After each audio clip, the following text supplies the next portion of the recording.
그 마지막 시간이네요. 그 물리관리사 시험의 제일 어려운 그 시험 과목이 물류 관련 법규입니다. 그래서 이게 참 그 과락도 굉장히 많이 그 과락 때문에 걸리시는 분들도 되게 많고 한데 제가 이제 오늘은 그 간단하게 설명을 드리겠지만, 뭐, 세부적인 내용까지 다 설명을 못 드리고, 대충 이런 문제에 좀 집중했으면 좋겠다. 이런 항목, 이런 조문, 뭐 이런 거에서 집중했으면 좋겠다는 그런 것들 위주로 알려드리려고 합니다. 자, 뭐, 저는 그 인하대학교에 지금 근무하고 있고요. 거기서 창업교수로 있고, 물류관리사협회 사무국장으로 있습니다. 참고해 주시면 될 것 같고, 물류 관련 법규의 출제 경향 간단하게만 좀 알아보고 넘어가겠습니다. 25회 작년에 치러진 시험을 보니까 작년에 9,122명이 응시를 했습니다. 작년에 시험에 9,122명이 응시를 대상이 9,000명이었는데 응시는 6,400명이 했고 결시가 좀 많네요. 그래서 70% 정도가 응시를 했고 그중에 합격이 3,284명, 그래서 51.3% 합격을 했습니다. 50%가 넘은 합격률은 제가 한 번도 본 적이 없는 것 같아요. 그전에 2020년도에는 40.5% 정도 합격을 했었습니다. 근데 50% 넘게 합격했던 적이 제가 알고 있는 바로는 없습니다. 그전에 보통 한 20%에서 30%대 합격을 했었는데 51.3%가 나와서 이게 지금 너무 합격률이 높았다는 얘기들이 좀 많습니다. 그래서 예상해 보건대 금년도 시험은 좀 더 어려워질 거라고 보여집니다. 기존의 합격률이 한 30% 전후 20%에서 30% 정도가 있었는데 지금 50%라는 게 너무 높기 때문에 아마도 조금 어려워질 거라고 생각이 되고, 어렵게 하기 위해서는 법규를 쉽게 내지 않을 겁니다. 그래서 작년도의 법규보다는 좀 어려워진다라는 걸 좀 생각을 하고 공부를 해야 되지 않을까라는 생각이 들고요. 과락은 이제 40점 미만을 과락이라고 하지 않습니까? 근데 항상 법규가 가장 많습니다. 보면은 응시자 수가 6,380명인데 평균 점수가 45점. 그래서 과락자가 2,300명. 그래서 36.19%, 한 40%, 10명 중에 4명은 다 과락을 하게 된다는 얘기가 되겠죠. 그런데 아마도 아까 말씀드린 대로 금년도 시험은 좀 더 어려워진다고 그러면 법규에서는 40% 이상이 과락을 할 거라고 예상이 됩니다. 그래서 여러분들이 어려운 시기에 시험을 보신다라고 얘기를 할 수 있는데, 그래도 제가 얘기 드린 항목만 조금 하시면, 그에 집중하시면 충분히 통과를 하실 수 있을 거라고 생각을 합니다. 자, 물류 관련 법규는 이제 항상 나오는 시험 문항이 정해져 있습니다. 옛날에는 좀 변동이 있었는데 지금 거의 변동 없이 40문항 중에서 보시면 화물자동차 운수사업법이 항상 10문항 정도 나옵니다. 10문항. 그 다음에 물류정책기본법이 8문항. 그리고 물류시설법이 8문항. 그래서 요 세 가지가 26문제가 되는 거예요. 그래서 이 세 가지만 열심히 하시면 과락을 조심하면서 열심히 하시면 충분히 합격하실 수 있는 거고요. 그 다음에 이제 보실 만한 게 그 유통산업발전법이 5문항 정도 나옵니다. 이 20회에는 6문항이 나오긴 했지만 계속해서 5문항 정도로 지금 나오고 있고, 그 다음에 철도사업법이 4문항, 그 다음에 항만운송사업법이 3문항, 그 다음에 농안법이라고 그래요. 농수산물 유통과 가격 안정에 관한 법률이 2문항 정도. 이렇게 해서 총 40문항 정도가 나오고 있습니다. 자, 여기에서 여러분들이 좀 신경 쓰실 과목은 화물자동차 운수사업법 10문항이 나옵니다. 10문항. 그 10문항 중에서 기본적으로 한 5개는 맞추셔야 된다는 얘기가 될 것 같고, 그 다음에 물류정책기본법 8문항, 물류시설법 8문항. 요 세 가지 법은 꼭 집중적으로 해주셔야 될 것 같습니다. 뒤에서 다시 설명을 드리겠습니다. 자, 보시면 물류정책기본법은 73조로 구성이 되어 있습니다. 이 오른쪽에 있는 건 조문수입니다. 법에 있는 몇 조 하는 그 조문수가 73조로 되어 있고 그 중에서 8문항 정도가 나온다고 보시면 될 것 같고 물류시설에 관한 물류시설법은 68조로 구성되어 있고 8문항 그 다음에 화물자동차 운송사업법은 71조로 되어 있고 10문항 정도 나옵니다. 그래서 이 세 가지 보면 대부분 70조 정도로 돼 있고 그 중에서 10개, 8개 정도 나온다고 보시면 될 것 같고 자 여기 제일 밑에 한번 볼까요? 농안법이라고 줄여서 하는데 농수산물 유통과 가격 안정에 관한 법률은 90조나 됩니다. 여러분들이 지금은 기간이 얼마 남지 않았기 때문에 지금 이걸 다 본다는 거 어려워서 농안법 같은 건 차라리 좀 쉽게 말해서 포기하시는 것이 나을 것도 같습니다. 90조 중에서 2문항이기 때문에 그냥 상식적인 수준에서 풀어야 될 상황인 것 같고요. 그 다음에 항만운송법이 3문항 정도 나오죠. 3문항. 이것도 34조긴 하지만 한 번 정도 읽어보시는 건 괜찮습니다만 제가 이제 이따가 설명드릴 내용에 주로 보실 항목만 좀 체크해서 보시면 대부분 그 정도에서 나오기 때문에 한번 그 정도만 보시면 어떨까 싶고요. 그 다음에 철도사업법이 51조입니다. 51조 중에 4문제, 유통산업발전법이 52조 중에 5문제. 자, 그래서 여러분들도 딱 보시기에 어디 집중해야 된다는 거 제가 이 메모를 쳐놨죠. 저기 물류정책기본법, 그다음 물류시설법, 화물자동차 운수사업법 요 3가지에 집중해서 공부를 하시고 시간이 좀 여유가 있으신 분들은 유통산업발전법까지 한번 더 봐주시면 어떨까라는 생각이 듭니다. 그리고 나머지 밑에 있는 3개의 법은 요 3개의 법은 뒤에서 내가 설명해 주는 그 내용 중에서 핵심만 되는 항목만 좀 눈여겨봐 주시면 어떨까라는 생각이 듭니다. 이 3개 항목까지 다 하기 위해서는 시간적인 것도 좀 쉽지 않을 것 같고 그래서 여러분들이 그런 걸 좀 생각해서 주로 요 3가지 법에 집중해서 해주시면 어떨까라는 생각을 하고 있습니다. 자, 일단 물류정책기본법부터 설명을 하도록 하겠습니다. 자, 물류정책기본법은 보시면 이렇게 6개로 구분이 됩니다. 그래서 총칙이 있고 물류정책의 종합과 조정, 물류체계의 효율화 이렇게 6개로 구분이 되는데 그중에서 지금 보시면 총칙에서는 거의 한 문제 정도가 나오는 추세입니다.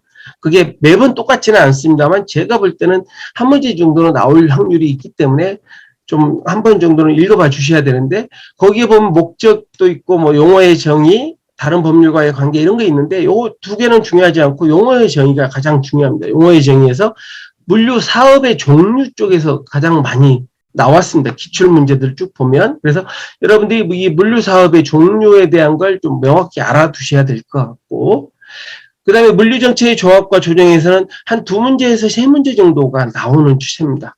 그래서 여기에 물류정책의 종합과 조정에서 가장 중요한 건 국가물류기본계획, 여기가 가장 중요합니다. 국가물류기본계획이 10년 단위로 매 5년마다 수립되는데 그게 가장 중요하고 누가 수립을 하고 있고 주기는 어떻게 되고 내용은 어떻고 절차는 어떤지 이런 거에 대한 것 정도를 정리해 보시면 좋을 것 같습니다. 제가 뒤에서 한번 정리를 해드리겠습니다.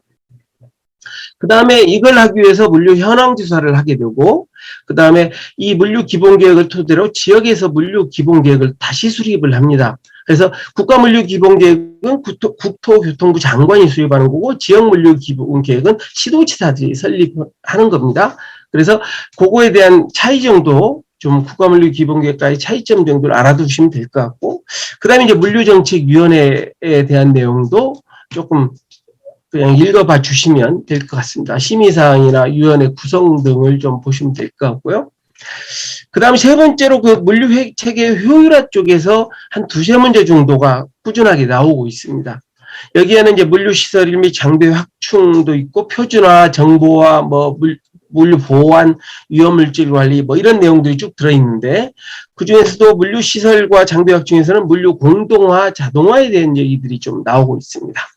그 다음에 물류 표준화에서는 보급 촉진이랄지 우대 조치, 물류비 산정 지침 이런 거에 대한 내용들이 중에서 문제가 나올 확률이 좀 높고요. 그다음에 물류 정보와 관련해서는 뭐 여러 가지 내용이 있습니다. 단위 물류 정보망, 국가 물류 통합 정보센터, 그다음에 전자문서 및 물류 정보 보안, 뭐 보관 기간 공개 사유 뭐 여러 가지가 있는데 그 중에서도 전자문서 및 물류 정보 보안 쪽이 좀 눈여겨 봐주시면 될 것 같고요. 그다음에 여기 유해물질 안전관리가 이게 법조항이 들어간 지가 한 3년 정도 된 것 같아요. 얼마 되지 않았기 때문에 혹시 위험물질에 대한 얘기들, 그다음에 운송안전관리센터, 운송차량 소유자 의무 정도를 한번 봐주시면 좋고 그 중에서도 위험물질에 대한 얘기를 좀 눈여겨봐 주시면 좋을 것 같습니다. 자, 그 다음에 이제 물류산업의 경쟁력 강화가 있는데요. 여기에서도 한두 문제 정도 꼭 나옵니다. 그래서 좀 봐주셔야 될 것 같은데, 최근에 이제 물류신고센터라는 게 설치가, 최근에 들어갔습니다. 그래서 물류신고센터, 그전에는 삼자물류 촉진이라는 내용이 많이 나왔었는데, 그것보다는 물류신고센터 좀 여러분이 봐주시면 좋을 것 같고, 그 다음에 물류기업의 인증, 그래서 여기에서는 이제 요건이랄지 인증, 취소, 그 다음에 뭐 심사기관들 인증 마크 뭐 이런 거에 대한 내용들이 좀 주로 나오고 있습니다. 그리고 여기에 이제 국제물류 주선업에 대한 내용들. 이게 옛날에는 한 문제씩은 거의 대부분 나왔던 것 같은데 요즘은 이제 조금 안 나오는 게 조금 줄은 것 같긴 한데 그래도 이게 한 문제 정도는 나올 가능성이 높기 때문에 여기에서 뭐 정의는 당연히 알아야 되고 등록 기준이 어떤 건지 변경사항 그다음에 결격 사유가 있습니다. 자, 그 물류정책기본법에는 사업들이 굉장히 많습니다. 그 사업들마다 뭐 등록 기준, 기준이랄지 변경 조건들, 그다음 승인자 뭐 이런 거에 대한 것들을 좀 알아둬야 됩니다. 그다음에 사업의 승계 조건이랄지 등록 취소 이런 것들에 대한 내용들을 조금 보셔야 될 것 같고요. 그다음에 물류 인력의 양성에서 뭐 있긴 한데 가끔 물류 관련 협회에 대한 내용이 가끔 나오는 경우가 있습니다. 자, 그다음에 물류 선진화 및 국제화에서는 그렇게 많이 나오는 주제는 아닌데 좀 한 번 정도는 읽어봐 주셔야 되고 여기서 이제 환경 친화적 물류에 대한 부분들 그다음에 우수 녹색 물류 실천 기업들 이런 거 한 번씩은 좀 봐주셔야 될 것 같습니다. 그다음에 이제 보칙 및 벌칙이 좀 중요한데 보칙 및 벌칙은 주로 보면 물류정책기본법이나 아니면 운수사업법 이런 데 보면 화물정책 운수사업법 그런 데는 보칙 및 벌칙에 대한 얘기가 좀 나오는데 나머지 법에서는 별로 나오지를 않습니다. 그래서 여기서 물류정책기본법에서는 꼭 한두 문제가 나오는 경향이 있기 때문에 꼭 봐주셔야 될 것 같고 여기에 특히 과징금에 대한 얘기 그다음에 청문회 대상 청문이란 건 뭐냐면 뭔 자격을 취소시키게 되면 청문 절차를 거칩니다. 우리 여러분들 국회에서 보면 인사청문회 하듯이 그런 청문 절차를 거치 소명할 수 있는 기회를 주는 걸 얘기를 합니다. 그래서 그때 청문회 대상이 누군지 뭐 이런 거에 대한 내용들을 좀 한번 봐주시면 좋고 벌칙, 과태료 이런 걸 한 번 정도는 읽어봐 주셔야 됩니다. 그래서 여기 물류정책기본법에서는 보칙기에서도 한 문제 정도는 나올 가능성이 있기 때문에 한 번씩 봐주시면 좋을 것 같습니다. 자, 여기서, 그 다음에는 이제 몇 개, 문제 유형들을 제가 좀 보여드릴 건데, 그 문제 유형들만 한 번씩 보면서, 넘어갈 겁니다. 그래서, 물류 사업에 대한 얘기들을 조금 하려고 하고 있고요. 물류 사업이 보시면 3조에 나옵니다. 3조에 보면, 화물 운송업에는 이렇게 4가지 유형이 있습니다. 육상 화물 운송, 해상, 항공, 파이프라인 운송. 자, 여기서 보실 건 제가 이 파란색으로 표시되어 있는 2가지만 보시면 됩니다. 나머지는 육상화물은 뭐 보시면 아실 수 있는 겁니다. 화물정책 운송사업, 운송 가맹사업, 철도사업 이런 것이 들어가고 해상에는 외항 전기화물, 뭐 외항 부전기화물, 그 다음에 내항화물. 자, 외항이란 건 외부로 나가는 것들을 얘기하는 거죠. 그래서 요건 뭐 그냥 보시면 여러분들이 아실 만한 얘기인데 항공화물에 보시면 전기항공, 부전기항공은 알겠지만 상업서류 송달업이 왜 항공화물로 들어가 있느냐 이런 거에 대해서 헷갈리실 수 있어요. 그래서 상업서류란 건 여러분 특송 같은 거 UPS나 뭐 DHL 여러분 생각해 보시면 됩니다. 그 UPS나 DHL이 상업서류 송달업을 하고 있는 회사들이거든요. 그런 회사들 보면 이게 항공하고 그 해외로 서류 등을 보내는 것들이 다 이 항공화물 운송에 들어갑니다. 그래서 그걸 좀 알아주셔야 될 것 같고, 그 다음에 육해공은 알겠는데 파이프라인도 무슨 화물 운송업이냐고 생각하실지 모르겠는데, 파이프라인 운송업도 화물 운송업입니다. 여러분들 원유 같은 경우, 우리 휘발유나 경유들 이런 것들 파이프라인을 운송하는 것들을 보시지 못했을지언정 들어보셨을 건데, 파이프라인 운송업도 화물 운송업입니다. 그 다음에 물류시설 운영업에는 창고업이 있고 물류터미널 운영업이 있습니다. 그래서 창고 관련된 건 일반 창고, 냉동창고 쭉 보시면 볼 수 있고, 그 다음에 여기 보시면 유업물품 보관업도 창고업에 들어가고, 농수산물 창고업 당연히 들어가겠죠. 창고니까. 그 다음에 물류터미널 운송업에는 복합물류, 일반물류, 해상, 공항 등등 쭉 나옵니다. 그래서 뭐가 있는지 정도만 보시면 될 것 같고, 자, 그 다음에 이제 물류 서비스업에서도 중요한 것들 있죠. 자, 화물 취급업, 상하여 가공, 포장 가공, 이런 것들을 얘기를 합니다. 그 다음에 화물 주선업, 여기 보시면 국제물류 주선업, 화물장체 운송 주선 사업, 그러니까 주선이라는 용어가 들어가면 다 여기 들어가고요. 그 다음에 임대업들은 다 여기 물류장비 임대업에 들어갑니다. 보시면 다 알 수 있는 내용들이고, 그 다음에 물류 정보 처리업도 서비스업죠. 정보 처리하는 것 당연히 서비스업이겠죠. 그 다음에 컨설팅하는 것 당연히 서비스업입니다. 해운 부대 사업, 당연히 부대 사업이니까 주로 하는 사업이 아니니까 서비스업이 될 수 있죠. 그 다음에 여러분들이 이제 신경 쓰실 게 항만 운송 관련업, 항만 운송 사업. 자, 항만 운송 사업은 헷갈리시는 건 해상 화물 운송업으로, 운송이니까 여러분들 여기 운송 두 글자가 들어가 있죠. 그러다 보니까 여기 화물 운송업에 들어간다고 생각하실 수 있습니다만, 요 두 가지는 서비스업에 들어갑니다. 왜냐하면 운송 관련업 보시면 용역업, 선박, 연료 공급업, 수리업, 컨테이너 수리업 이런 것들에 대한 얘기니까 실제 운송하는 거 가지고 운송과 관련된 내용이 들어가는 거잖아요. 그래서 서비스업으로 들어가고, 항만 운송 사업에는 항만 하역 사업, 검수 사업, 감정 사업, 검량 사업, 요게 사업이란 이름이 다 들어가 있는 거, 이것이 항만 운송 사업입니다. 그래서 운송과 관련된 일을 하는 사업이죠. 운송을 하는 사업은 아닙니다. 그러다 보니까 물류 서비스업에 들어간다는 거. 그래서 요거 관련된 문제가 거의 매년 비슷한 유형의 문제가 나오고 있습니다. 그 다음에 종합물류 서비스업이 있고요. 그래서 이 네 가지 사업에 대한 건 꼭 알아두셔야 되고, 뒤에 문제를 한번 볼까요? 23회, 재작년에 나왔던 문제죠. 자, 3년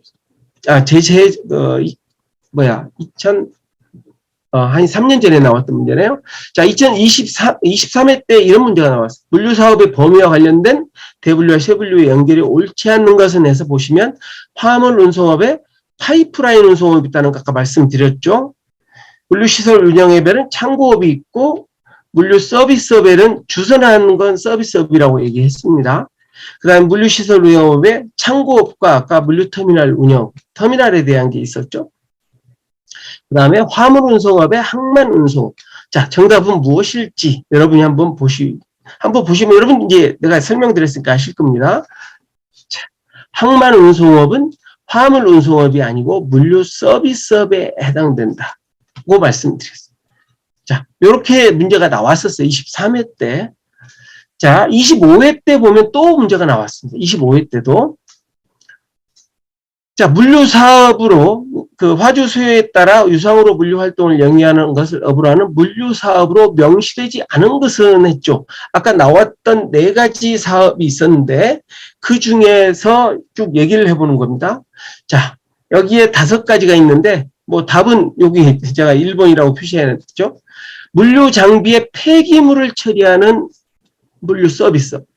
자, 헷갈리실 수 있습니다. 물류 장비의 폐기물, 물류 장비를 폐기하는 거니까 서비스업이 되겠지 했는데 물류 장비 폐기하고는 이 물류 사업하고는 전혀 연관성이 없습니다. 여기 보시면 물류 사업이란 화주 수요에 따라 유상으로 물류 활동을 영위하는 것을 업으로 하는 다음 강목의 사업이라고 했습니다. 그 법 2조에 나온 건데 거기에 보면 물류 장비의 폐기에 관한 내용은 전혀 없습니다. 여기 보시면. 그래서 그 물류 터미널을 운영하는 물류시설 운영업, 물류 컨설팅을 하는 물류 서비스업, 파이프라인을 하는 물류 화물 운송업, 창고를 운영하는 물류시설 운영. 다 여러분들이 다 보셨던 내용이고, 이 물류장비에 폐기물을 처리한 물류 서비스업은 없습니다. 그래서 이게 정답.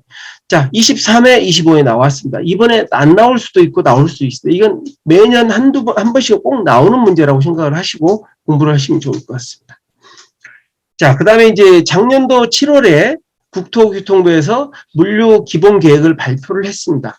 자, 매 10년을 주기로, 10년마다, 매 5년마다 10년간의 물류 사업을 발표를 합니다. 그래서 작년도에는 비전이 스마트 디지털 혁신 성장과 상생 생태계 조성을 통한 글로벌 물류 선도국가 도약이라는 걸로 발표를 했고요. 그래서 2030년도 물류 미래상은 이렇게 나와 있습니다. 한번 참고로 보시고 이걸 보여드리려는 게 아니라 이렇게 2021년부터 2030년까지 10년간을 기간으로 한다는 거, 그걸 보여주기 위해서 만드는 거고요. 자, 국가물류기본계획과 지역물류기본계획을 제가 한번 쭉 정리를 해봤습니다. 여러분들 국가물류기본계획이 있고 연도별 시행계획이 있고 지역물류기본계획이 있고 지역물류도 그 연도별 시행계획이 있습니다. 요걸 쭉 보실 때 제가 핵심 사항들을 좀 정리해 놨으니까 잘 참고하시면 돼요. 자, 국가물류기본계획과 연도별 시행계획의 수립 주체는 국토교통부 장관 및 해양자수산부 장관입니다. 이건 똑같습니다. 이건 둘이 옛날에 국토부하고 해양부가 하나로 합쳐질 때는 혼자서 했지만 지금은 둘로 나눠지다 보니까 공동수립하는 겁니다. 공동수립. 자, 국가물류기본계획은 뭐 자료 요청은 뭐 이런 사람들에게 하고요. 이건 그냥 참고하시면 되고. 자, 수립할 때는 협의 절차를 거칩니다. 관계중앙행정기관의 장 및 시도지사와 협의를 하고 미리 협의를 해야 한다는 얘기죠. 그리고 심의 절차를 거쳐서 국가물류정책위원회의 심의를 거쳐서 수립을 합니다. 자, 여기에 협의는 어디고 심의는 어딘지 한번 잘 보시고 특히나 심의가 조금씩 바뀝니다. 그 다음에 수립되면 관계중앙행정기관의 장 및 시도지사에게 통보를 하는 절차를 거치면 됩니다.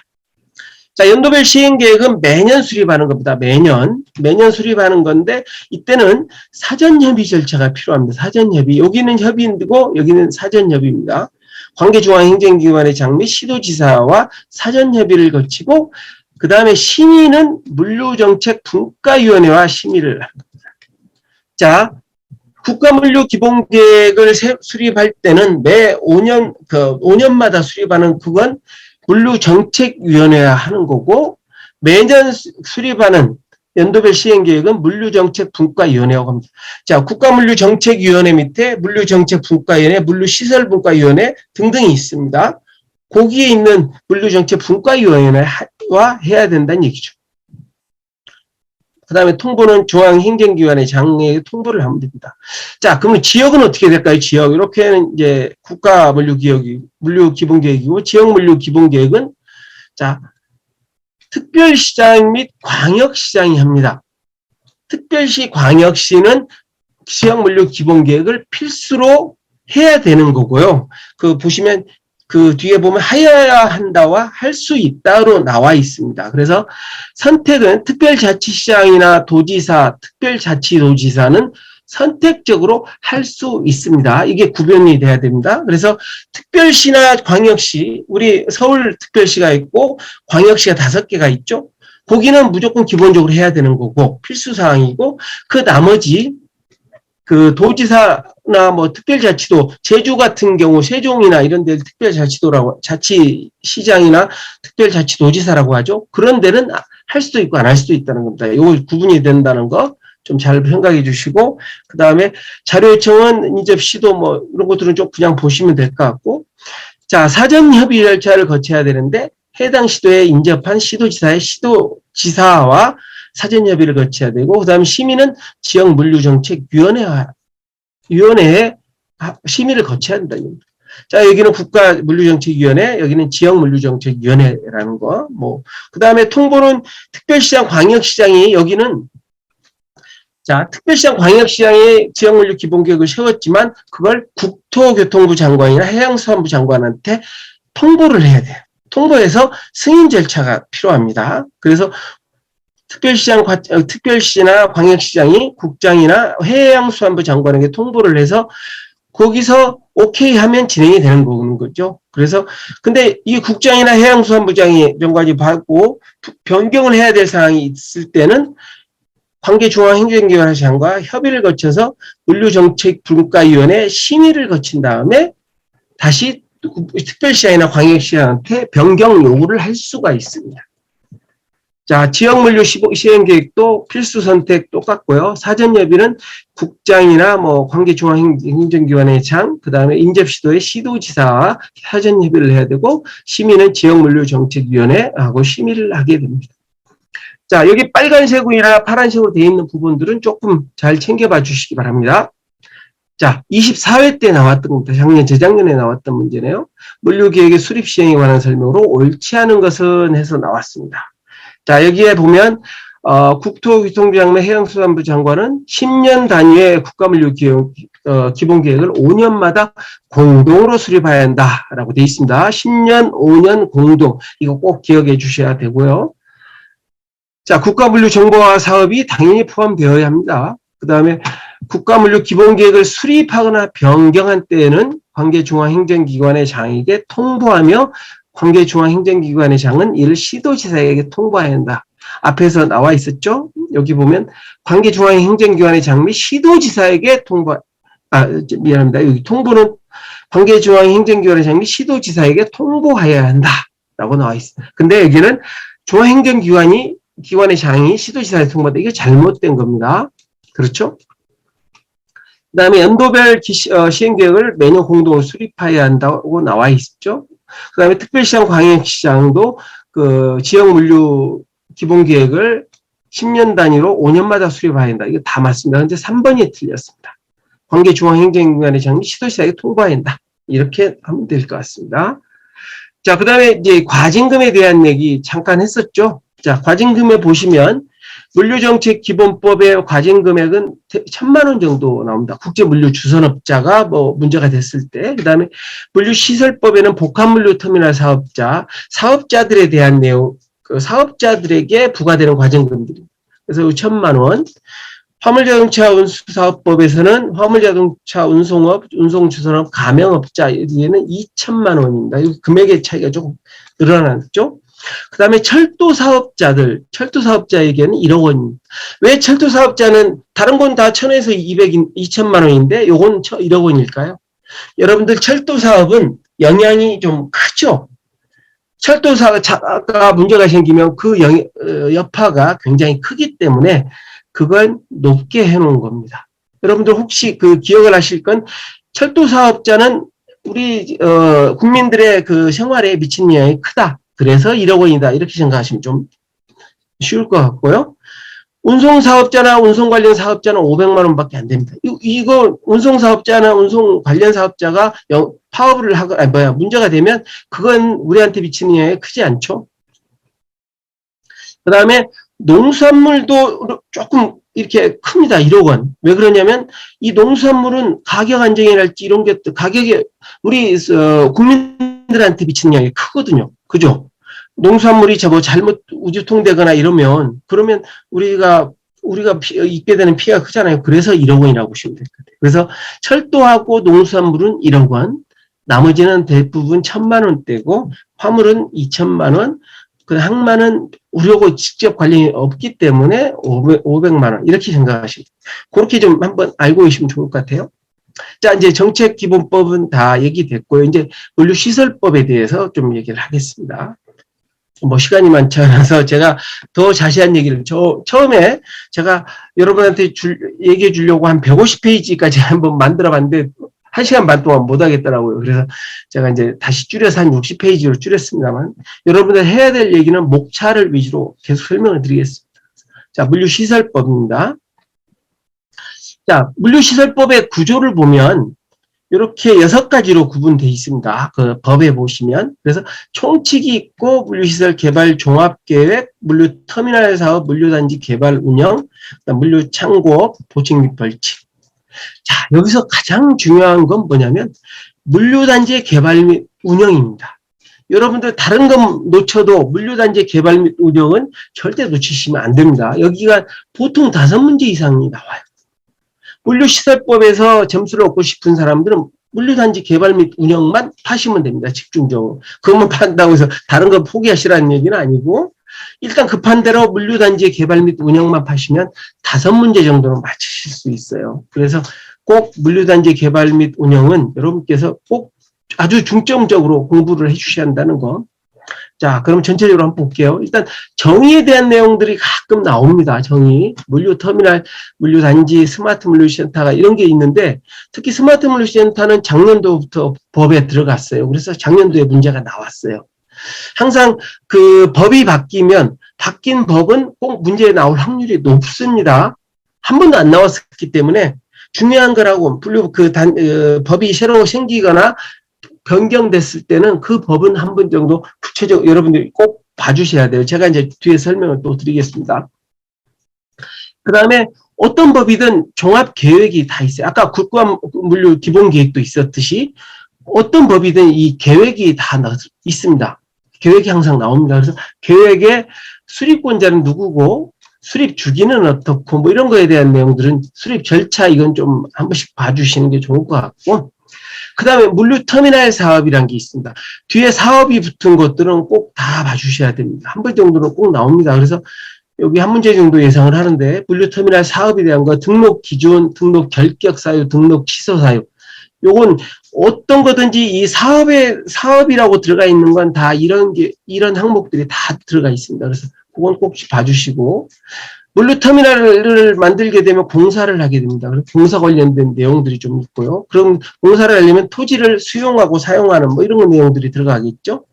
그 다음에 사업은 다 항상 승계라는 게 있고 휴폐업이 나옵니다. 사업을 하다가 그걸 다른 사람한테 양도할 수 있죠. 그 다음에 사업자가 사망을 해서 누구한테 넘기는 경우들이 있을 거고요. 뭐 그런 것들. 그래서 양도, 양수나 합병, 뭐 이런 것들에 대한 얘기도 있고, 그 다음에 사업이 안 되면 휴업이나 폐업을 할 수도 있죠. 뭐 이런 내용들이 있습니다. 그리고 물류단지의 개발 및 운영 중요하다고 말씀드렸으니까 잘 좀 들어주시고, 일반 물류단지에는 뭐 일반 물류단지 시설이 있고 지원실이 있어요. 일반 물류단지 시설하고 지원실하고 차이나 거기에 들어가는 시설들의 종류 이런 거에 대한 얘기들 참 많이 나옵니다. 그래서 여러분들 그거 꼭 보셔야 되고 그다음 물류단지 지정할 때 실수요 검증이라는 게 있고 그다음에 물류단지 지정 및 해제란 내용들이 있습니다. 그런 것들을 복귀해서 한번 꼭 봐주시고 그다음에 물류단지 개발 사업이라는 게 있는데 실시 계획, 인허가, 그다음에 토지 수용 및 사용 이런 내용들이 있고요. 그다음 물류단지 개발 비용, 개발을 하게 된 비용이 들겠죠. 그러면 그 개발된 비용을 어떻게 처리할지 뭐 이런 거에 대한 내용입니다. 그래서 보면 그 물류단지 개발 사업을 지원하는 거, 물류단지 특별 회계라는 것도 있고요. 선수금도 있고 개발 토지 등의 처분, 분양 가격, 조성 원가, 이행 강제금 뭐 이런 내용들이 나옵니다. 그래서 다 설명을 못 드리지만 그래도 알고 계시고 한 번씩 꼭 읽어보시고 중요한 사항들 체킹해 주시면 좋을 것 같습니다. 그다음에 물류단지의 관리기관, 물류단지 관리계획, 그 다음에 물류단지 개발 사업을 하면 물류단지로 지정을 받아야 되죠. 지정을 받고, 승인을 받고, 인가를 받고 하는 그런 것들이 있습니다. 그거에 대한 취소 사항도 있고요. 그 다음에 물류창고업에 대한 문제가 꼭 한 문제 정도 계속 나옵니다. 그래서 작년도에는 스마트 물류센터에 대한 문제가 나왔어요. 스마트 물류센터가 지금 최근에 다시 들어가다 보니까 그 스마트 물류센터의 인증이 2년 전부터 이제 시작을 했잖아요. 그래서 인증에 대한 거, 인증 취소, 인증기관은 지금 교통연구원이 하고 있는데 그런 거에 대한 얘기들이 쭉 나옵니다. 그 다음에 물류창고업에서 물류창고업 등록에 관한 문제들이 거의 매년 나왔던 것 같아요. 근데 스마트 물류센터하고 요거하고 같이 좀 봐주시면 좋을 것 같습니다. 그다음 보칙 및 벌칙들이 있긴 한데 그렇게 많이 나오는 건 아니니까 일단 보실 시간이 없으면 넘어가셔도 됩니다. 자, 2022년 3월 8일 날 시행되는 법률이 있습니다. 요거는 꼭 봐주셔야 돼요. 여러분들 요건 나올 가능성이 충분히 있습니다. 자, 21조 2항의 물류창고업 등록에 보시면 기존에는 그냥 국토교통부와 해양수산부의 공동부령에 정하는 바에 따라 변경 등록을 해야 한다고만 돼 있었는데 요 사항이 들어갔습니다. 변경 등록의 사유가 발생한 날로부터 30일 이내에 변경 등록을 해야 한다. 자, 요게 이제 이번에 새로 들어간 겁니다. 그래서 요게 3월 8일로 시행이 됐어요. 그러면 당연히 요 문제는 나온다고 보시고 생각을 해주세요. 30일이라는 숫자 꼭 기억을 해주셔야 돼요. 그 법규에 보면 숫자들이 참 많습니다. 뭐 7일, 30일, 뭐 50일, 70일, 뭐 이런 얘기들 계속 많이 나오는데 그 날짜가 그 당락을 가르는 그런 영향을 줍니다. 그걸 가지고 문제를 많이 내요. 뭐 3일짜리를 7일로 내거나 뭐 이렇게 해서 시험에서 탈락시키는 경우들이 많습니다. 과락을 가시는 이유 중에 숫자에 관련된 문제가 굉장히 많거든요. 숫자를 여러분들이 제가 어떻게 외워야 한다고 말씀을 드릴 수는 없지만 꼭 잘 보셔야 됩니다.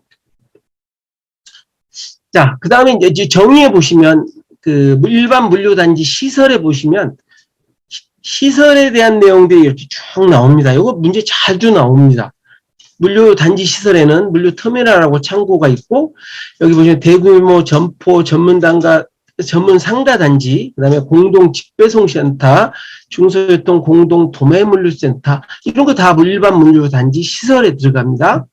그 다음에 농안법에 나오는 농산물 도매시장, 농산물 공판장, 농산물 종합유통센터 이런 게 물류단지 시설에 들어갑니다. 근데 예전에 나온 문제들 보면 이 농산물 종합유통센터에 대한 문제가 나온 게 있습니다.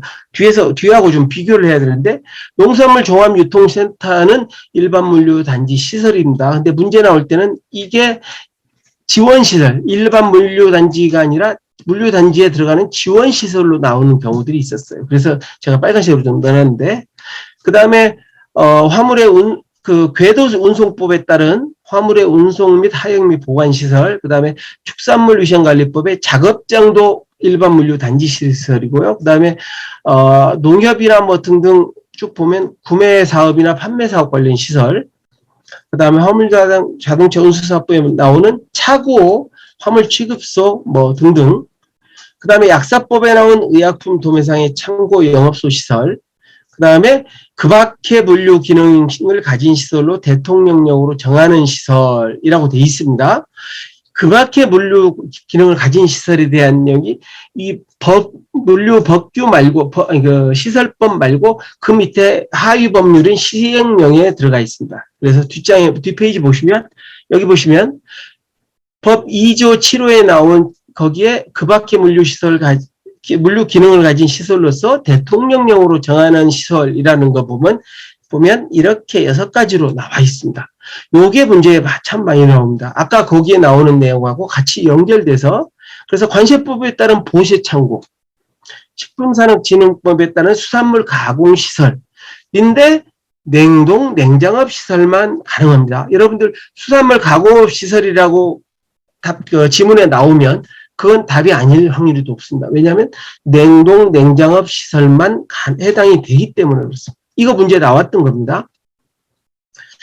그 다음에 항만법에 나오는 거, 공항시설법에 나오는 거, 철도사업법에 나오는 거. 작년 시험인가 철도사업에 대한 게 나왔습니다. 화물운송 및 운송 하역 및 보관시설. 이게 철도사업에 철도 사업자가 운영하는 그 시설인데 이거 시설이 아니다고 나온 문제가 있었습니다. 그 다음에 여기 보시면 자동차 경매장이라는 게 있어요. 자동차 경매장도 일반 물류 시설에 들어갔습니다. 자, 뒤에 문제를 볼게요. 자, 25회 작년에 나온 문제입니다. 여기 보면 자, 시설법의 법령상 용어의 설명으로 옳지 않은 것을 해서 용어 설명에 대한 문제가 나옵니다. 자, 철도사업법에 따른 화물운송 및 운송 하역 및 보관시설은 일반 물류단지 안에 설치하더라도 일반 물류단지 시설에 해당하지 않는다. 방금 제가 말씀드렸죠. 철도사업법에 나온 화물운송 하역 보관시설은 일반 물류단지 시설에 해당한다고 말씀드렸습니다. 여기 있습니다. 요거죠? 그죠? 자, 공항시설법, 항만법에 나오는 화물 운송과 관련된 시설 다 일반 물류 단지 시설에 들어갑니다. 그래서 1번이 정답입니다. 1번이 잘못된 거죠? 그게 정답이죠. 자, 두 번째 볼까요? 유통산업발전법에 공동집배송센터. 그건 물류터미널 사업에서 당연히 제외되죠. 그죠? 물류터미널 사업은 아니고 일반 물류단지 시설이었습니다. 여기 보시면 일반 물류단지 시설. 물류터미널이 아니고 일반 물류단지 시설이었다는 거죠. 그 다음에 주차장법에 나오는 주차장에서 자동차를 보관하는 것은 물류창고업이 아닙니다. 단지 시설이죠. 그 다음에 화물의 자파하역과 관련된 가공조립시설의 전체 바닥 면적의 합계가 물류터미널 전체 바닥 면적의 합계의 4분의 1을 넘는 경우는 물류터미널에 해당하지 않는다. 자, 4분의 1이라는 수치가 나왔습니다. 이 앞에 보시면 여기 제가 넣었다가 뺐네요. 자, 4분의 1이 넘으면 자, 뭔 얘기냐면 가공 및 조립 시설이 있어요. 우리 식품 같은 것도 여기 물류단지 시설에 될 수 있는데, 가공 및 조립 시설의 면적이 그게 그 4분의 1을 넘어서 버리면 그건 물류로 보지 않는다는 얘기입니다. 물류 시설로 보지 않고 그 이상은 제조업이나 다른 걸로 본다는 얘기가 되는 거죠. 그래서 4분의 1이라는 숫자 꼭 기억을 하셔야 됩니다. 이거 기출문제 보시면 나왔던 겁니다. 그 다음에 물류단지 안에 설치되는 금융보험 의료시설은 지원시설에 해당합니다. 금융보험 의료시설은 지원시설입니다. 자, 그래서 요게 정답은 아까 1번이었죠.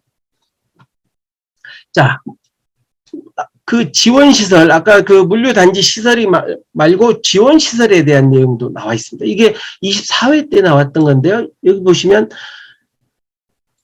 선상 수산물 가공업 시설. 아까 수산물 가공업 시설은 냉장, 냉동 시설만 해당한다고 했습니다.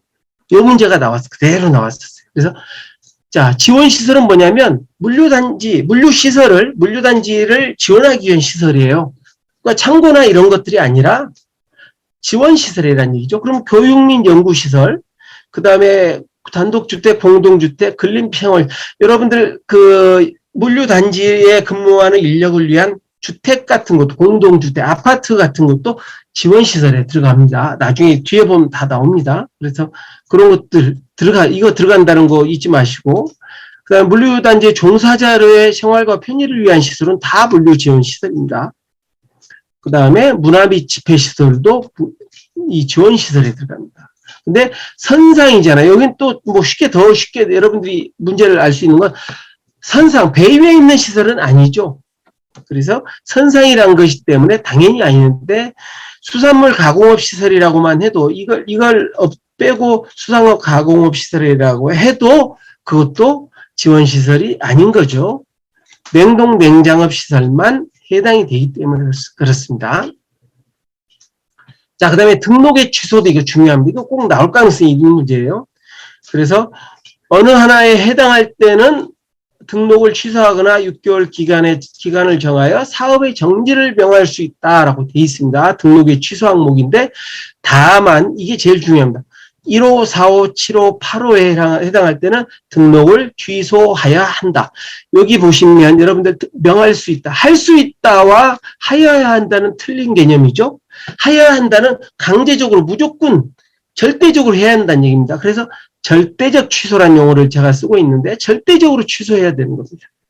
명할 수 있다, 할 수 있다는 건 해도 되고 안 해도 된다는 의미죠. 그래서 상대적 취소란 개념을 보십니다. 그래서 1호, 4호, 7호, 8호에 대한 얘기들이 많이 나옵니다. 매번 가끔 아마도 한 2년마다 한 번씩 정도 계속 나왔던 것 같아요. 자, 1호 볼까요? 거짓이나 그 밖의 부정한 방법으로 등록을 하였다. 거짓이나 부정한 방법으로 등록한 건 다 절대적 취소입니다. 대부분. 한 개만 빼고, 뒤쪽에 다른 법률에서 한 개 정도 빼고는 거의 대부분 거짓이나 그 밖의 부정한 방법은 절대적 취소 사항입니다. 그래서 여러분들 거짓이나 부정한 방법이라고 하면 절대적 취소라고 그냥 알고 계셔버리면 됩니다. 자, 4호 볼까요? 등록의 결격 사유 중에 어느 하나에 해당하게 된 때, 등록의 결격 사유가 발생을 했습니다. 그러면 당연히 취소 사항이겠죠. 그래서 절대적 취소가 되는 겁니다. 다만이 있죠, 다만. 자, 그 사유가 발생한 날로부터 3개월 이내에 해당 임원을 개임한 임원을 바꿨다는 얘기예요. 자, 이 결격 사유에 가보시면 임원의 결격 사유, 임원이 뭔가 잘못을 해서 문제가 돼서 그 임원이 근무를 하고 있으면 안 되는 상황이 발생을 했을 경우를 얘기하는 겁니다. 그래서 만약 그 임원을 3개월 이내에 다른 임원으로 그냥 그 임원을 퇴사시키고 다른 임원으로 바꾸게 되면 그럴 때는 이 절대 취소 사항에서 예외 조항이 되는 거죠. 자, 그 다음에 7호 보겠습니다. 7호. 다른 사람에게 자기의 성명 또는 상호를 사용하여 사업을 하게 하거나 등록증을 대여한 때. 자, 자기 명의를 대신 빌려주거나 이러면 이것도 절대적 취소 사유라는 거죠. 그 다음에 사업정지 명령을 위반하여 사업정기간에 영업을 했다. 자, 사업정지를 명할 수 있다고 해서 사업정지를 명령을 받았어요. 그러면 그때는 절대 영업을 하면 안 되죠. 그 절대적 취소 사유라고 볼 수 있죠. 그래서 이렇게 4가지 사항은 절대적 취소입니다. 뒤에 문제를 보겠습니다. 24회 때 나왔던 문제입니다. 자, 이게 2년 정도에 한 번씩 나오니까 6년에 나올 가능성이 더 있겠죠.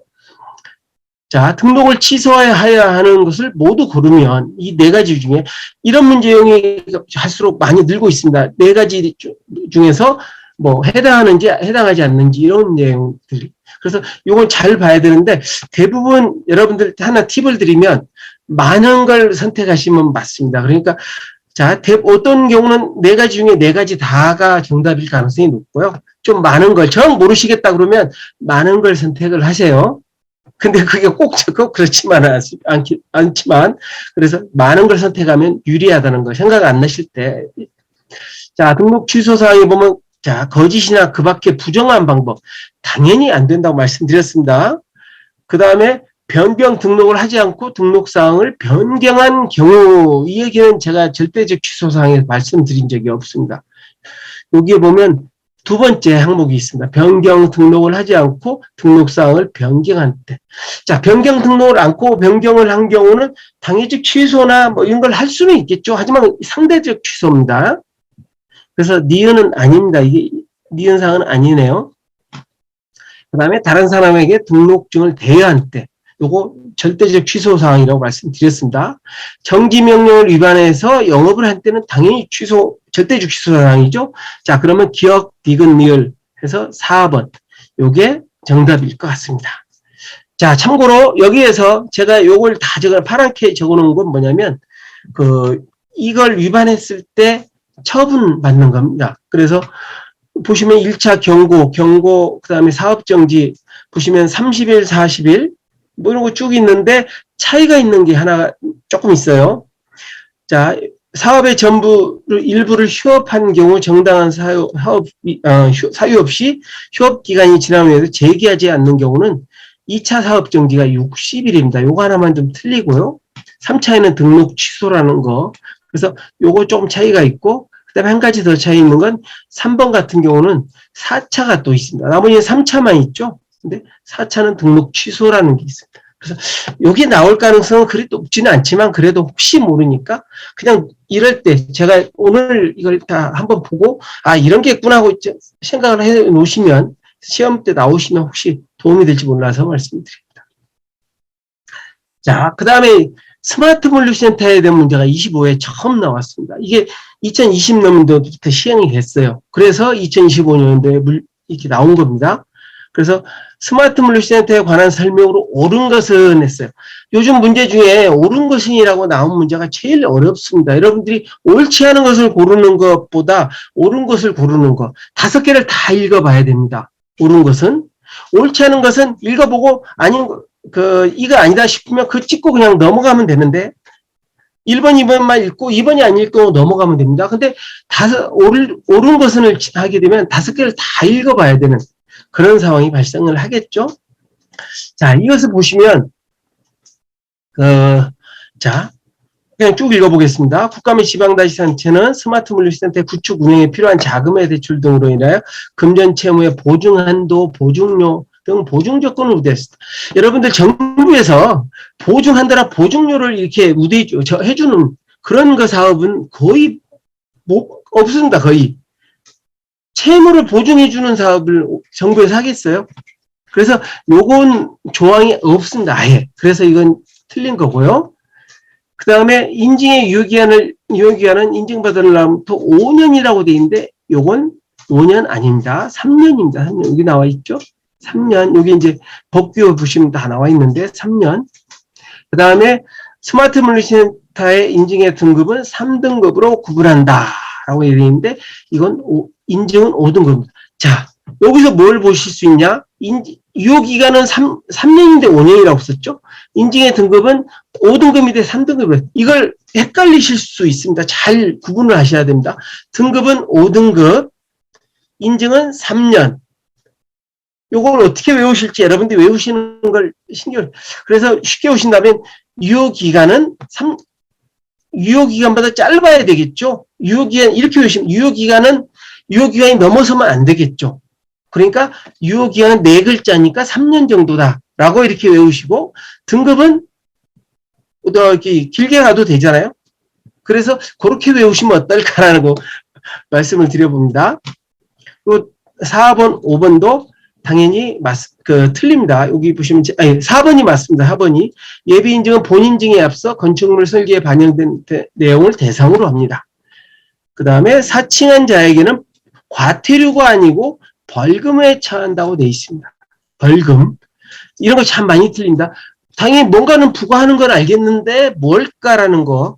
이거 참 어렵습니다. 과태료인지 벌금인지 과징금인지 이런 거 또 한번 좀 잘 새겨보셔야 되고.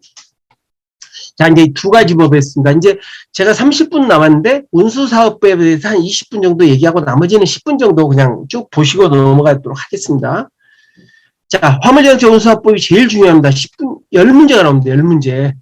그래서 여기는 총칙은 그렇게 중요하지 않은데 총칙에서는 용어의 정의 정도는 보셔야 됩니다. 그 다음에 화물자동차 운송 사업이 있고 여기서 가장 많이 나옵니다. 한 5문제까지 보셔야 되고 운송 주선 사업이 있고 여기서 1문제 정도 운송 가맹 사업에서 1문제 정도.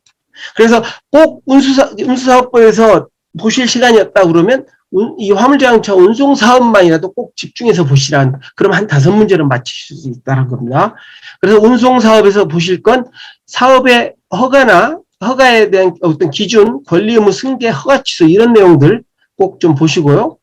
그 다음에 운임 및 요금에 대한 얘기, 안전운송, 요즘 여러분들 안전운임 이런 얘기 많이 들었죠? 이번 화물연대 파업을 했을 때 뭐 얘기했어? 안전운임, 그 일몰제 뭐 이런 거 얘기했죠? 그게 다 여기에 관련된 요거에 대한 내용입니다.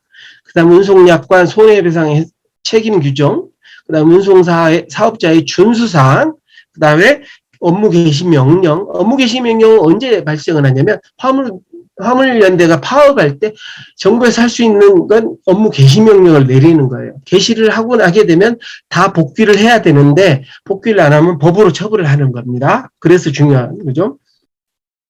그 다음에 운송 주선 사업에서는 준수사항 정도만 일단 봐주시면 되고 근데 뭔지는 알아야 돼요. 주선 사업이 뭐라는 정의 정도는 알고 있어야 되고요. 허가사항 정도는 알아야 돼요. 이건 허가를 받아야 되는 겁니다. 그러니까 운송 가맹사업도 허가사항입니다. 허가사항. 그 다음에 가맹사업자가 있고 가맹점이 있습니다. 가맹이란 건 뭡니까? 프랜차이즈 여러분들 들어보셨죠? 프랜차이즈 관련된 내용입니다.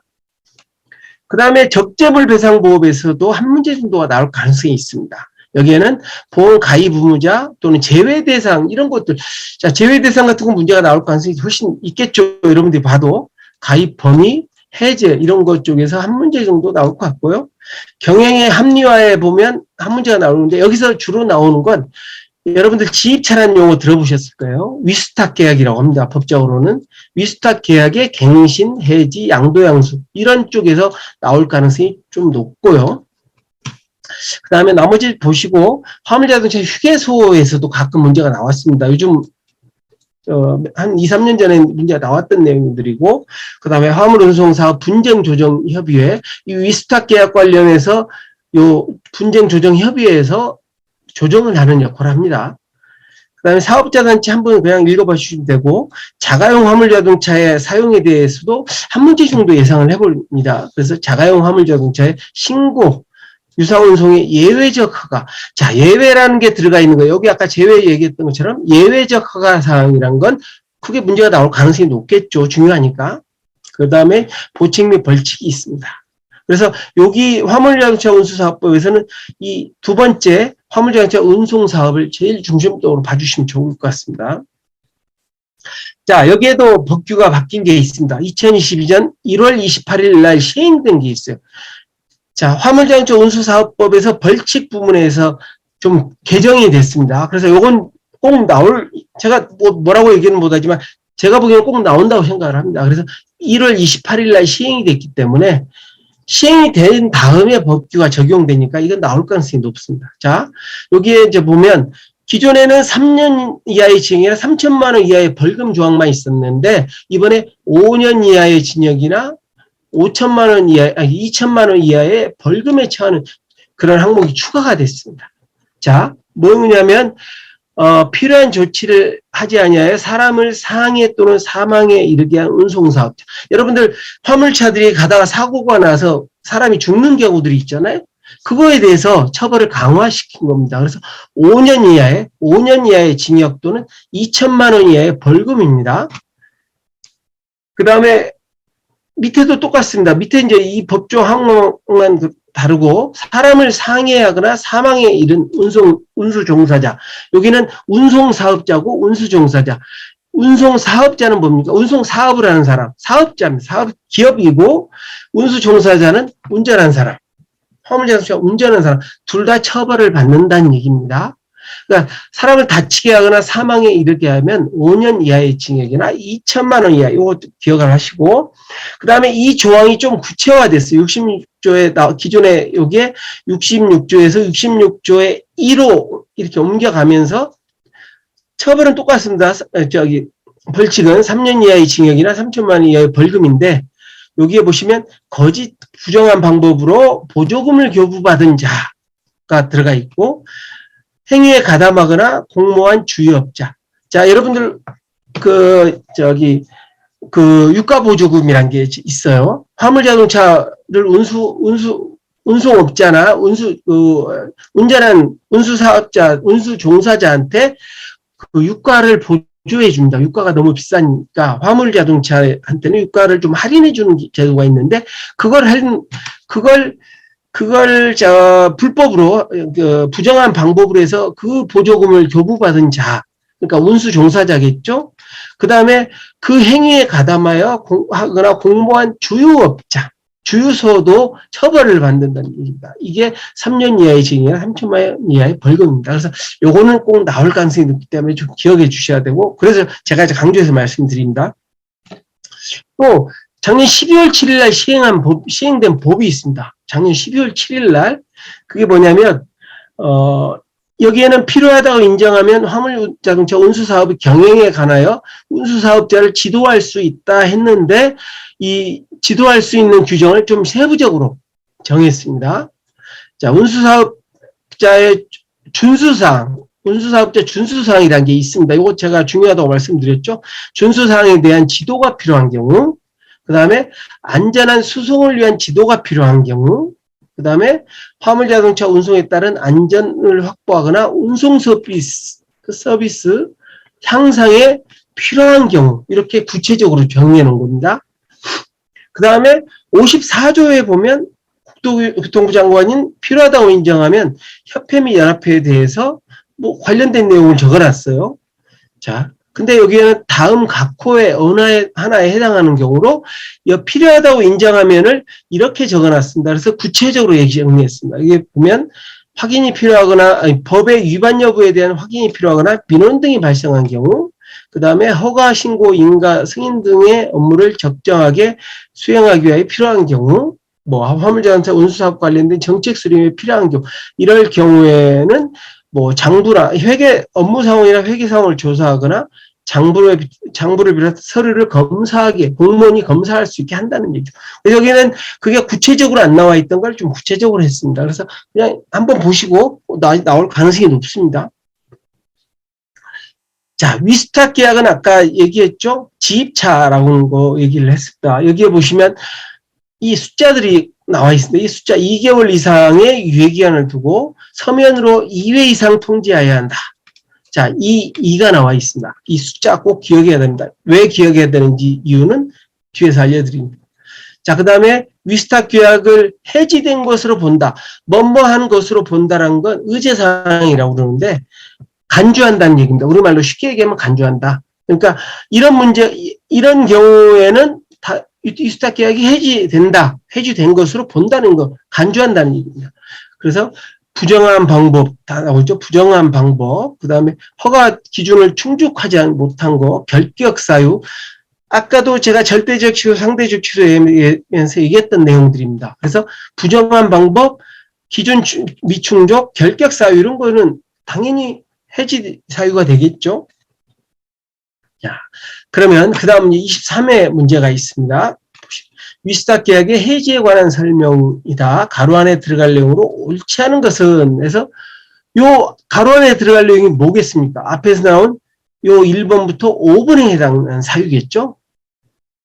자, 보시면 여기에 부정한 방법, 허가 기준, 그 다음에 여기 보시면 결격 사유. 자, 제가 얘기했던 네 가지가 다 여기 들어와 있습니다. 딱 4번이 정답이죠. 직접 운송은 화물자동차 운송사업자가 직접 운송의 의무가 있습니다. 근데 그 의무를 위반했다고 해서 이렇게 해지까지는 안 간다는 얘기죠. 거기에 따라서 처분을 받겠지만 해지까지는 안 간다는 얘기입니다. 그래서 요 네 가지 1, 2, 3, 5번은 여기 들어가는 사항입니다. 그래서 4번이 정답입니다. 그 다음에 24회 때 또 나왔어요. 이 문제가 24회 때 위스탁 계약에 관한 설명으로 옳은 것을 하고 쭉 이렇게 5가지 나오는데 이거 다 읽을 수는 없어. 시간이 없어. 그냥 정답만 일단 확인하겠습니다. 이거 보시면 여기에 아까 3개월, 6개월 뭐 이런 거 있죠. 그 다음에 여기 보시면 그래서 이런 거 좀 기억을 해야 됩니다. 감차 조치가 있는데 감차 조치가 있는 날부터 3개월 내에 6개월 이내로 기간을 한정하여 허가할 수 있다. 3개월, 6개월 이런 거 좀 기억을 하셔야 됩니다. 그 다음에 임시 허가를 받은 경우 3개월 내에서 자 여기는 6개월이고 여기는 3개월입니다. 그래서 요건 여러분들이 외울 수 있는 방법을 찾아야 돼요. 제가 아까 드린 것처럼 요걸 임시 허가를 받으면 이건 임시 허가니까 짧겠구나라는 생각을 좀 하시면 좋겠고 여기는 허가를 신청하는 경우니까 6개월 기간 정도 허가하고 임시허가 임시니까 좀 짧을 거 아닙니까? 그래서 임시는 3개월, 허가는 6개월 이렇게 좀 이해하시고 외우시면 어떨까라는 생각이 듭니다. 직접 관련이 있는 화물자동차 위스탁 자주는 제외합니다. 원래. 자, 그 다음 또 나왔습니다. 25회 때도. 왜 제가 23, 24, 25를 보여드린 건 26회 때도 나올 가능성이 높다는 의미가 되겠죠? 그래서 여기 아까 제가 숫자 잘 기억해달라고 했던 내용들이 있었죠? 자, 여기 보시면 11, 22, 23 막 나오네요. 정답은 2겠죠? 이제 아까 2개월 이상 제가 그 다음에 2회 이상이라고 제가 분명히 말씀드렸잖아요. 그래서 위스탁 계약을 해지하려는 경우 위스탁 차주에게 2개월 이상의 유예기간을 두고 그 다음에 서면으로 2회 이상 통지해야 한다라고 되어 있습니다. 자, 2개월 이상, 2회 이상 해서 그게 문제로 정확히 나왔습니다. 자, 그럼 여러분들 이 위스탁 계약의 해지에 대한 건 23, 24, 25가 계속 나왔어요. 그럼 26회도 뭔가 하나는 나오지 않을까요? 그죠? 가능성이 높기 때문에 말씀드리는 겁니다. 자, 이제 기타 물류 관련 법규에 대한 얘기로만 이제 4가지 법이 있습니다. 이제 이 4가지 법을 목차만 얘기해도 제가 시간 내에 가능할지 모르겠는데 일단 해보겠습니다. 자, 유통산업발전법입니다. 유통산업발전법. 여기는 지금 보시면 9개 항목으로 나눠져 있죠. 거기에 총칙부터 쭉 있는데 총칙은 뭐 그렇게 중요하진 않지만 그래도 이 용어의 정의는 항상 다 보셔야 돼요. 어느 법이든 나오는 용어의 정의는 꼭 여러분들이 알고 계셔야 됩니다. 그 다음 유통산업발전계획에서 한 문제 정도 예상해 볼 수 있습니다. 여기에는 어느 법이나 그 계획이 들어가 있다고 말씀드렸는데 여기도 유통산업발전계획이라는 게 있습니다. 이거에 수립을 하는 절차, 그 다음에 시행 수립권자, 그 다음에 계획의 내용 등 이런 것도 좀 알려야 될 거고, 그 다음에 여기도 기본계획이 있고 시행계획이 있습니다. 아까 국가물류 기본계획이 있고 연도별 시행계획이 있었잖아요. 그런 것처럼 그걸 비교를 좀 하시는 게 필요할 것 같습니다. 그 다음에 대규모 점포라는 게 있어요. 대규모 점포는 여러분들이 쉽게 생각하는 이마트, 롯데마트, 홈플러스 이런 것들을 얘기를 하는 겁니다.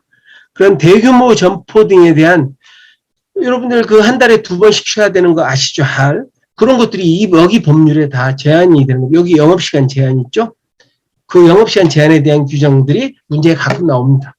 그 다음에 개설 등록, 결격 사유, 등록 취소, 휴폐업 신고, 이런 것들에 대한 내용들 여기서 한두 문제 정도는 예상이 되고요. 유통산업발전구조법은 발전법은 5문제 정도 나옵니다. 그다음 유통산업의 경쟁력 강화도 한두 문제 정도 예상을 합니다. 여기에 이제 여러분들 프랜차이즈 있죠, 체인산업. 프랜차이즈가 여기에서 다 나와요. 그래서 그거에 대한 내용들을 주로 한번 보셔야 되고, 그 다음에 중소유통 공동도매물류센터, 상점가 진흥조합, 전문 상가단지, 요거의 개념들에 대한 내용들을 조금 알고 있어야 됩니다. 그 다음에 유통산업 발전 기반의 조성에서는 자주는 안 나오지만 가끔 한 문제가 나오긴 했어요. 그래서 여기 여러분 시간 없으면 꼭 보실 필요성은 없지만 혹시 시간 있으신 분은 보시라는 얘기고요. 유통기능의 강화에서는 한 문제 정도 예상이 봅니다. 여기에서는 공동집배송센터. 자, 여기에도 물류센터가 많습니다. 여기 보시면 도매물류센터 있죠. 그 다음에 상점진흥가 조합 이런 것들이 있죠. 그 다음에 공동집배송센터 있잖아요. 이거 개념들을 좀 잘 보셔야 돼요. 그래서 여기도 지정요건, 시설 및 운영 기준, 시정 명령, 그 다음에 개발 촉진 지구 요건 등 이런 거에 대한 얘기들을 좀 하고 있습니다. 그 다음에 상거래 질서의 확립. 여기서도 한 문제 정도는 나올 가능성이 있습니다. 특히나 유통분쟁조정위원회. 자, 아까 보시면 여기 대규모 점포 때문에 발생하는 민원들이 되게 많습니다.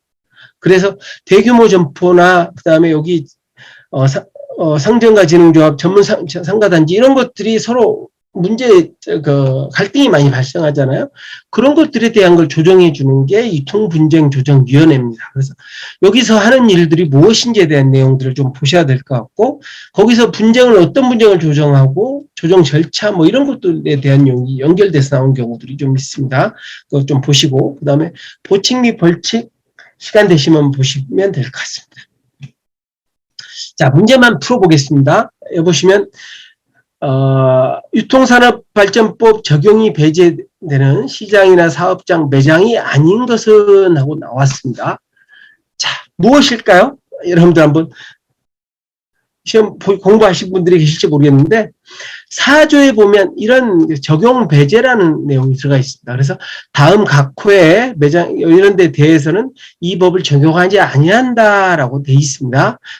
거기에 보면 농수산물 도매시장, 농산물 공판장, 민영 농수산물 도매시장, 그 다음에 농산물 종합유통센터 이런 것들은 아까 물류시설법에 시설법에서도 여기 나와 있었죠. 일반 물류단지 시설에 들어가는 항목입니다. 거기에 나왔던 이 4가지는 당연히 이 유통산업발전법에 적용을 안 받습니다. 요건 왜냐하면 농수산물 유통 및 가격 안정에 관한 법률에 적용을 받기 때문에 유통산업발전법에서는 적용을 안 시키는 겁니다. 자, 보시면 농수산물 도매시장 여기 있네요. 그죠? 민영 농수산물 도매시장 여기 있죠? 농수산물 종합유통시장 다 여기 있습니다. 그 다음에 한 가지, 자, 축산법에 따른 가축시장도 유통산업발전법에 적용을 안 받습니다. 그래서 여기 가축시장. 자, 그러면 전통시장이 당연히 아니겠죠? 전통시장은 유통산업발전법에서 적용을 받습니다. 그래서 전통시장 및 상점가 육성을 위한 특별법에 따른 전통시장, 여기는 당연히 아까 앞에 제가 여기 설명드린 여기 있죠?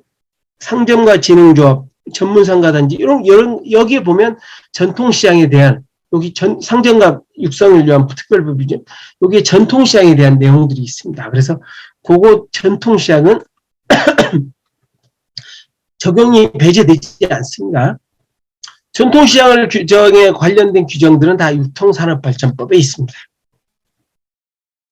자, 중소유통 공동물류센터에 대한 문제가 24회 때 나왔습니다. 24회 때. 그래서 보시게 되면, 자, 중소유통 공동도매 물류센터 요거에 대해서 누가 하는지 주체를 물어보는 거고요. 그 다음에 누가 건립 운영 관리에 관한 필요사항은 누가 하는지 요거 두 개를 물어보는 질문입니다. 그거에 대해서 보시면 17조 2에 보시면 이렇게 나와 있습니다. 자, 산업통상부 장관, 중소벤처기업부 장관 또는 지방자치단체 장은 대통령령으로 정하는 소매업자 50인 또는 도매업자 10인이 공동으로 중소유통기업의 경쟁력 향상을 위하여 상품의 보관, 배송, 포장 등 공동물류사업 등을 하는 물류센터를 건립하거나 운영하는 경우에는 필요한 행정적, 재정적 지원을 할 수 있다라고 되어 있습니다. 그게 이 17조 2에 있는 조항입니다. 조항. 그래서 거기에 들어가는 기억에 들어가는 건 요 세 가지 세 단체 세 장들이에요. 그러면 요 기억 중에 요 세 가지를 찾아봅시다. 여기 산업통상부 장관이 있고요. 지방자치단체의 장도 있고 중소벤처기업부의 장도 있네요. 기획재정부 장관은 아니죠. 그래서 1번, 5번은 아니고 그 다음에 여기 보시면 중소유통 공동도매물류센터의 건립, 운영, 관리 등의 필요한 사항은 중소벤처기업부 장관이 정하여 고시한다고 나와 있습니다. 자, 그러면 요 셋 중에서 나머지 니은에 들어갈 건 중소벤처기업부 장관입니다. 그래서 정답은 3번입니다. 이걸 헷갈리시면 안 됩니다. 자, 물류센터는 누가 하겠어요? 물류센터를 하는데 물류센터는 원래되면 국토교통부 장관이죠. 그렇지만 이 유통기업들, 중소기업이라고 보시면 돼요. 중소기업들을 위한 건 누가 하겠어요? 중소벤처기업부 장관이 하는 겁니다. 그래서 건립, 운영, 관리에 관한 사항은 중소벤처기업부 장관이 하게끔 되어 있는 거예요. 이렇게 이해하시면 쉽습니다. 중소기업은 중소벤처기업. 그래서 중소유통물류센터는 중소기업부 장관이 한다. 그래서 여기서 중소벤처기업부 장관을 먼저 찾으면 훨씬 쉽습니다. 기획재정부 장관이 하는 건 우리 법규에는 거의 없습니다. 한 가지 사항이가 있던 것 같아요. 근데 거의 없기 때문에 이것만 알고 계시면 답을 쓰실 수 있는 겁니다. 자, 그 다음에 25회 문제가 있습니다. 유통산업의 경쟁력 강화에 대한 관한 설명이 옳은 것을 모두 고른 것은 하고 나왔는데 이건 정답은 1번이네요. 제가 긴 거 보라고 그랬는데 긴 것이 아니고 1번입니다. 이런 경우가 가끔 있습니다. 그래서 여기 보시면 중복될 수 있다고 되어 있는데 아니 상정과 진흥조합이 두 개가 중복이 되면 안 되겠죠. 기본적인 내용입니다. 이해를 하십시오. 다른 데하고 중복되어서는 아니 됩니다. 그 다음에 아까 나왔던 내용 중소유통 공동물류센터의 운영이나 이런 것에 대한 건 산업통상부 장관이 하는 건 아니죠. 이건 쉽게 여러분들이 알 수 있었습니다. 요거 니을은 아까 그 말 알았으면요. 그 다음에 니은도 아니니까 기억되시겠네요. 자, 그 다음에 철도사업법. 이제 앞으로는 문제는 못 풀고 요거 나올 만한 것만 예를 들면 찍어드리겠습니다. 자, 네 문제 나옵니다. 총칙 그냥 보시고 철도 사업의 관리가 제일 중요합니다. 그래서 혹시 시간 되시면 철도 사업의 관리만이라도 보시면 두 문제 정도, 최소 두 문제는 보실 수 있습니다. 그래서 결격 사유, 이것도 사업이기 때문에 사업 면허가 있고 면허의 기준, 결격 사유가 있는데 절대적 취소 사항들, 아까 얘기했죠. 거짓 부정한 방법, 뭐 이런 것들에 대한 내용들 좀 보시면 되고, 철도 사업 계획은 이 국가 기관 산업입니다. 그러다 보니까 아주 중요한 사항은 인가라는 절차가 있습니다. 보통 등록이나 신고만 하면 되는데 요건 인가를 받습니다. 인가 사항도 좀 보시고 여객 운임 요금의 신고, 감면, 뭐 부가 운임의 중수. 여러분들 지하철 타다가 제대로 이게 그냥 돈 안 내고 타다 걸리게 되면 30배인가 돈 내지 않습니까? 그게 여기 나와 있습니다.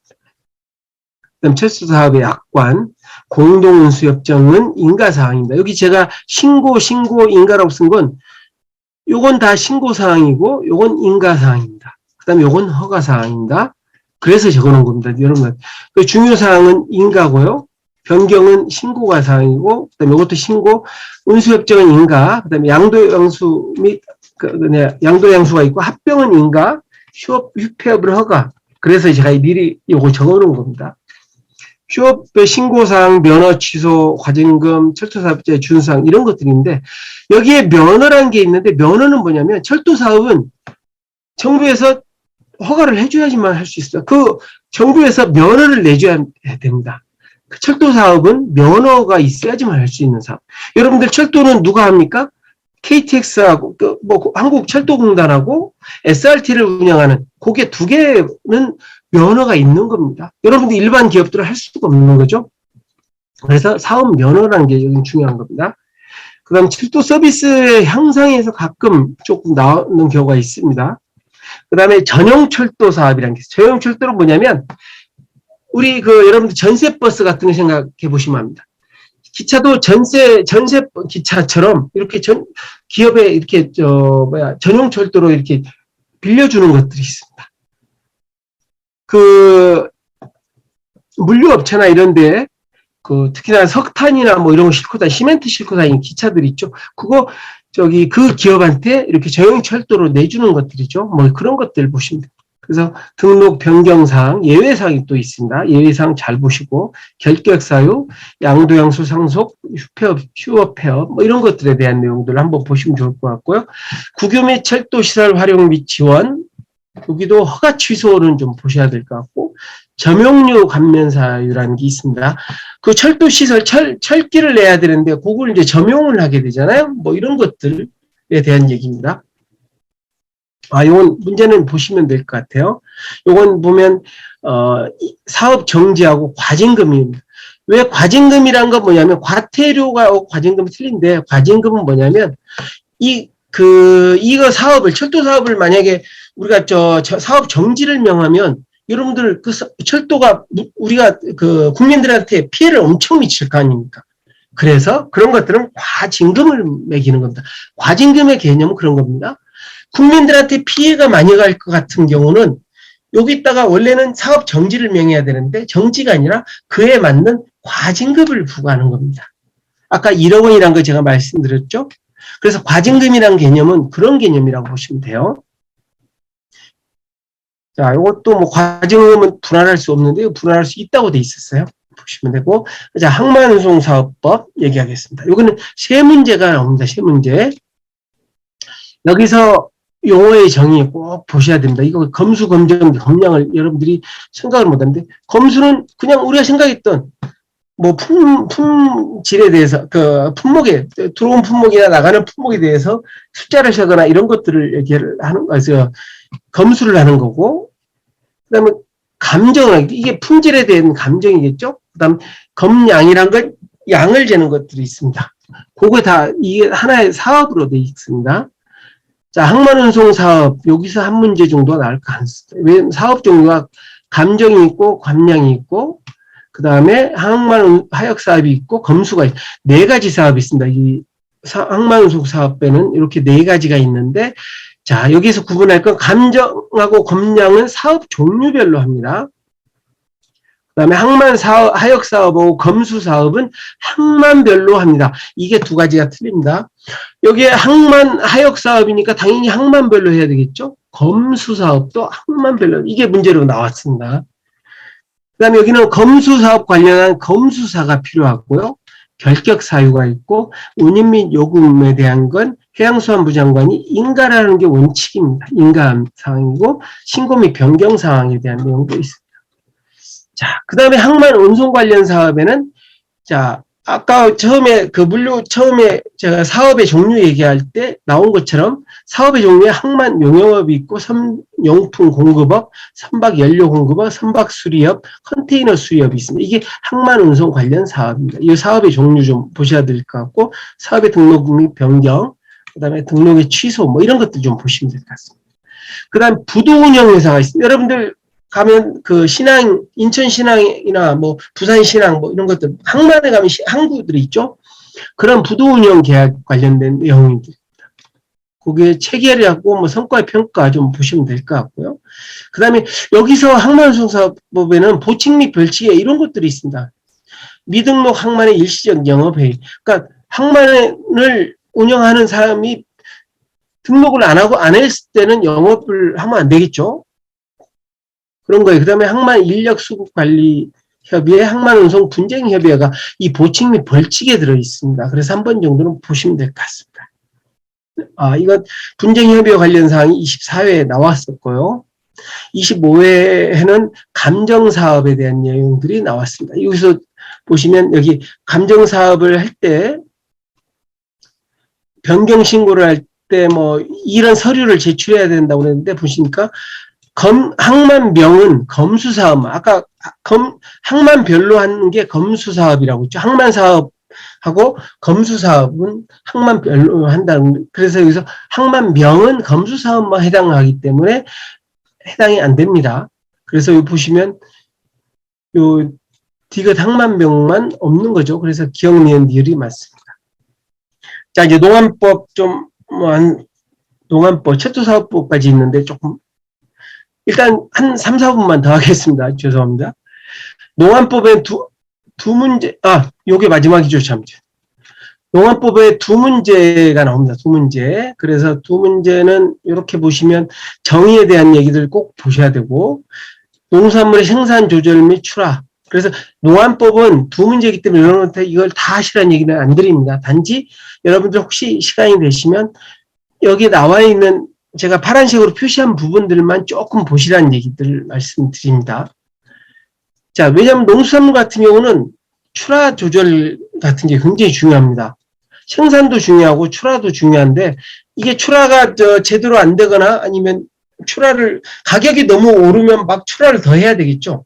가격이 떨어지면 출하를 막아야 됩니다. 이런 것들 때문에 출하 조절이 중요한 거고요. 그 다음에 농산물 도매 시장에 대한 개설 절차나 이런 거에 대한 얘기들이 쭉 나오겠죠. 그죠? 그 다음에 경매사에 대한 얘기들. 요것도 지난 25회 때인가 나왔던 것 같아요. 그죠? 그 다음에 농산물 공판장, 민영 농산물 도매시장. 여기서부터 한 문제 정도가 농산물 공판장은 시도지사의 승인을 받는 거고요. 민영 농산물 도매시장은 시도지사의 허가를 받아야 됩니다. 민영이라는 게 들어갔다면 농산물 공판장은 시도지사가 관심을 가지고 하는 거죠. 그러니까 승인이고, 민영이니까 일반 민간인이 하는 거죠. 그럼 민간인이 하는 때는 허가사항이 되는 겁니다. 그 다음에 농산물 종합 유통시설의 설치, 농산물 종합 유통시설은 물류단지 시설이라고 아까 제가 빨간색으로 표시를 해줬죠. 뭐 그런 것들. 그 다음에 경매사에 관한 문제가 24회에 나왔네요. 2명 이상 뭐 등등. 여기에는 아주 이런 것도 나옵니다. 일간신문 또는 뭐 인터넷 홈페이지, 이게 정답인데요. 일간신문이 아닙니다. 홈페이지만 기재하게 돼 있어요. 고시하게 돼 있어요. 요즘은 다 홈페이지, 일간신문이 다 없어진 것 같아요.